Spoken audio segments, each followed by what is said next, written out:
대한민국 곧 뒤집힌다. 믿기 어렵겠지만 수백 년 전 이미 이 땅의 미래를 꿰뚫은 문서가 존재합니다. 전쟁, 분열, 부정부패, 그리고 극심한 경제 불안까지. 우리가 지금 겪고 있는 혼란을 정확히 예언한 조선 3대 비서, 정감록, 격암유록, 송화비결. 이 오래된 책들은 단순한 미신이 아닙니다. 오히려 지금의 현실을 마주한 우리가 꼭 다시 들여다봐야 할 경고장입니다. 과연 우리는 예언 속 그 마지막 페이지를 향해 가고 있는 걸까요? 구독과 좋아요는 영상 제작에 큰 힘이 됩니다. 정씨 성을 가진 성인이 난세를 평정하고 태평성대를 연다. 이 문장 하나가 수백 년 동안 민중의 가슴에 불을 지폈습니다. 정감록은 이름 없는 예언가가 지은 책이 아니라 조선 후기 수많은 민중이 고통 속에서 염원한 희망의 종합서였습니다. 누가 썼는지는 알려지지 않았지만 정감록은 전쟁, 기근, 부패한 권력, 외세의 침략 속에서 백성들에게 곧 성인이 나타나 세상을 구원한다는 희망을 던졌습니다. 정감록에서 말하는 대한민국의 미래는 분명합니다. 첫째, 부패한 정권이 몰락하고, 둘째, 난세를 극복할 구세주가 등장하며, 셋째, 사만일통, 즉 한반도가 통일되어 새로운 질서를 만든다는 흐름입니다. 정감록에는 특히 흥미로운 구절들이 많습니다. 가렴주구의 시대, 백성이 물에 빠졌으나 임금은 건지지 않더라. 이 문장은 오늘날 국민은 고통받고 있으나 정치인은 외면하고 있다는 현실과 묘하게 겹칩니다. 또 다른 구절인 검은 구름이 나라를 뒤덮고 붉은 피가 강을 적신다는 부분은 정치적 혼란이나 내분 혹은 외부로부터의 위기를 암시하는 듯합니다. 이러한 내용은 최근 한국의 현실과 놀라운 공명점을 가집니다. 부동산과 청년 실업 문제로 국민의 분노가 커지고 양극화와 부의 집중은 백성의 고통을 반복하게 하고 있습니다. 정치권의 극단적 대립, 편 가르기와 진영 논리로 인해 공동체의 균열이 깊어지고 있습니다. 정감록에서는 이런 말세를 지나면 반드시 새 시대가 열린다고 예언합니다. 그 열쇠는 바로 정씨 성을 가진 인물에게 있다고 말하지요. 이 인물은 단순한 영웅이 아니라 백성을 위하는 지도자, 국민의 고통을 함께 짊어질 자로 묘사됩니다. 또한 정감록은 새로운 질서가 만들어질 지역도 구체적으로 예언합니다. 바로 금강산 이남, 지리산 이북, 중원이라 불리는 지역에서 새 시대의 불꽃이 시작된다고 합니다. 이는 중부 내륙, 즉 세종, 충청, 경북 일대를 가리킨다는 해석도 존재합니다. 정감록이 말하는 지방 중심의 제거는 오늘날 수도권 집중과 지방 소멸 문제에 대한 반전의 힌트를 주는 듯합니다. 정감록의 핵심 메시지는 분명합니다. 지금의 고통은 새로운 시대를 준비하는 통과 의례이며 이 혼란의 끝에는 반드시 정의롭고 백성을 위한 정치, 그리고 남북 통일을 통한 국군 융성이 기다리고 있다는 믿음입니다. 정감록은 단순한 신비서가 아니라 절망 속에서 우리도 바꿀 수 있다는 민중의 신념과 희망이 응축된 예언서입니다. 조선 중기의 예언가 남사고는 평생을 자연과 별자리를 관찰하며 하늘의 이치를 읽어내려 했던 인물입니다. 그가 남긴 비전서 격암유록은 후대에 와서 하늘이 예고한 난세의 지도서로 불릴 만큼 강력한 상징성을 지니고 있습니다. 격암유록은 단순히 미래를 점치는 책이 아니라 국가의 흥망, 권력의 몰락, 민심의 흐름까지도 기록한 방대한 예언서입니다. 가장 놀라운 점은 이 책이 지금의 대한민국 상황을 정확히 짚은 듯한 내용이 많다는 점입니다. 말세에는 천지개벽이 일어나리라. 격암유록은 말세라는 단어를 반복적으로 언급합니다. 여기서 말하는 말세는 단순한 종말이 아니라 기존 질서의 붕괴와 새로운 시대의 도래를 의미합니다. 천지개벽은 피할 수 없고 사람들은 도탄에 빠지나 그 끝에 하늘이 새 사람을 내리리라. 이 예언은 정치-경제 구조가 붕괴 직전까지 가지만 결국 새로운 리더십과 가치가 세워진다는 의미로 해석됩니다. 오늘날 한국의 상황도 그렇습니다.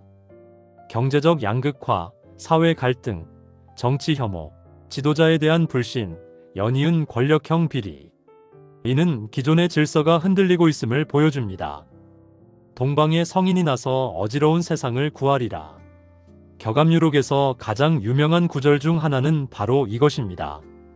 동방에서 나타난 자가 세상을 바꾸며 백성의 고통을 알아주는 이를 따르리라. 동방은 한반도를 뜻하며 여기서의 성인은 국민의 고통을 알고 실천하는 지도자를 의미합니다.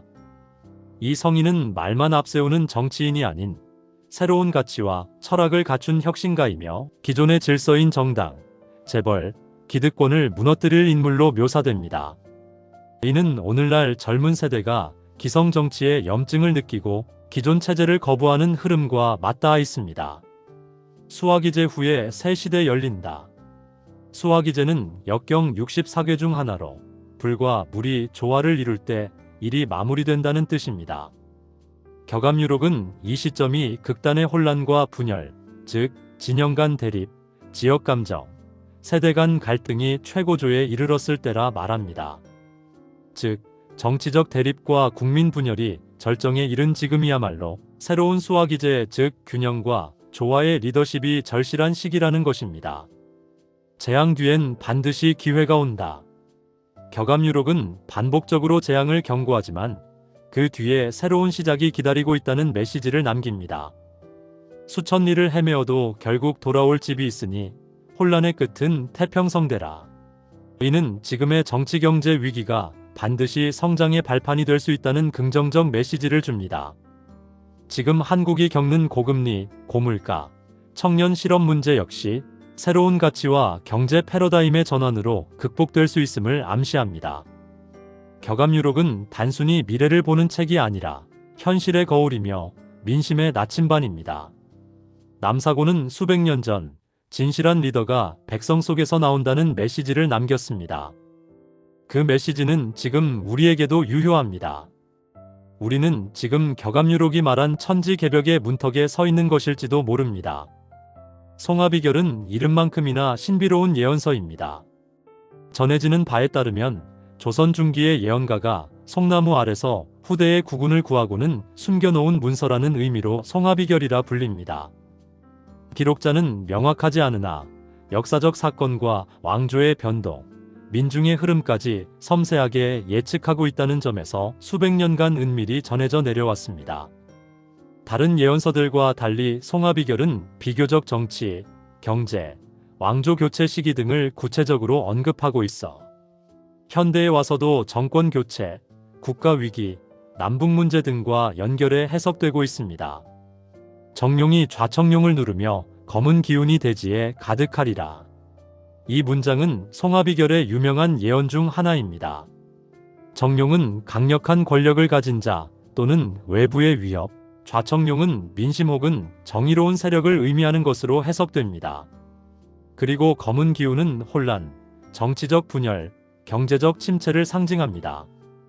이 문장은 최근 한국 정치의 양극화, 진영 간 극단적 대립, 그리고 경제적 침체와 미래 불안과 같은 상황과 절묘하게 맞닿아 있습니다.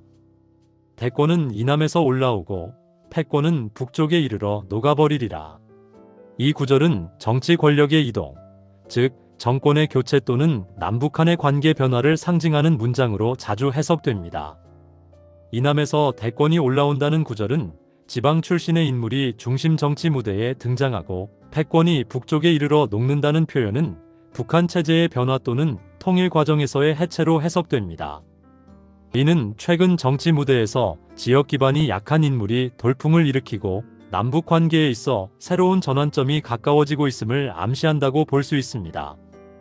물과 불이 뒤섞이며 천하가 흔들리되 그 뒤에 금수가 춤을 추리라.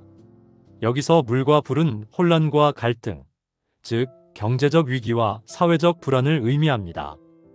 하지만 금수가 춤춘다는 것은 그 혼란이 끝난 후 찬란한 번영이 온다는 뜻입니다.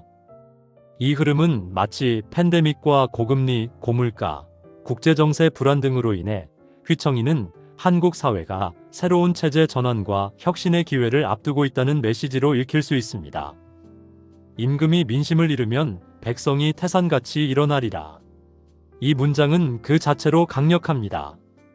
민심의 힘이 얼마나 무서운지, 그리고 그것이 정권의 흥망성쇠를 결정짓는 열쇠라는 것을 알려줍니다. 오늘날 SNS와 여론의 파급력, 젊은 세대의 투표 참여, 기득권에 대한 반감은 이 예언을 실감케 합니다. 정치인은 국민 위에 군림하는 존재가 아닌 국민의 뜻에 따라 움직여야 할 시대임을 경고하고 있는 것입니다. 송하비결은 화려하거나 극적인 묘사보다는 조용하지만 뼈있는 예언으로 오늘의 현실을 찌릅니다. 그 예언 속에는 분명히 경고와 희망이 함께 담겨 있습니다. 지금의 혼란은 언젠가 끝난다. 끝나기 위해선 민심을 따르고 진정한 지도자가 백성에서 나와야 하며 그로 인해 한국은 새로운 도약의 문을 열 수 있다는 것입니다. 예언은 단순한 예측이 아닙니다. 그것은 지금의 현실을 직시하고 미래를 준비하라는 경고이자 재언입니다. 정감록은 백성이 고통 속에 있을 때 구세주가 나타난다고 말합니다. 하지만 그 구세주는 하늘에서 떨어지는 존재가 아닙니다. 고통받는 현실을 바꾸고자 나선 민중 가운데 누군가가 되어야 한다는 것입니다. 즉, 구세주는 우리가 될 수 있다는 의미이기도 합니다. 격암유록은 기존의 질서가 무너지고 새로운 시대가 도래한다고 말합니다. 그 전환의 중심에는 민심을 꿰뚫고 진실을 말할 수 있는 자각한 국민이 있습니다. 우리 모두가 시대의 변화를 읽고 현실의 모순에 무감각하지 않아야 진정한 천지개벽이 시작되는 것입니다. 송하비결은 반복적으로 민심이 곧 권력이라고 말합니다. 진영 논리에 휩쓸려 생각 없이 소비되는 정보가 아니라 깊이 있는 사고와 비판적 시선, 그리고 상식을 지키는 용기가 필요합니다. 예언서는 기다리라고 하지 않습니다. 준비하고 깨어 있으라고 합니다. 그 예언이 현실이 될지 아닐지는 중요하지 않습니다. 중요한 것은 우리가 시대의 변화에 둔감하지 않고 정직하고 깨어있는 시민으로서의 자세를 지키는 것입니다. 이제 우리가 스스로 질문해야 할 차례입니다. 과연 나는 이 거대한 전환의 시대에 어떤 위치에 서 있는가? 조선의 새 예언서는 수백 년을 건너 오늘을 말하고 있습니다. 정감록은 희망을, 격암유록은 각성을, 송하비결은 경고를 줍니다. 예언은 멀리 있는 신비가 아니라 현실을 돌아보는 거울입니다. 지금 우리가 깨어 있다면 그 예언은 피할 수 없는 운명이 아닌 우리가 선택할 수 있는 미래의 방향이 될 수 있습니다. 예언들이 단순한 우연일까요? 혹시 진짜로 다가올 거대한 변화의 신호일까요? 여러분의 생각을 댓글로 남겨주세요. 구독과 좋아요도 꼭 부탁합니다.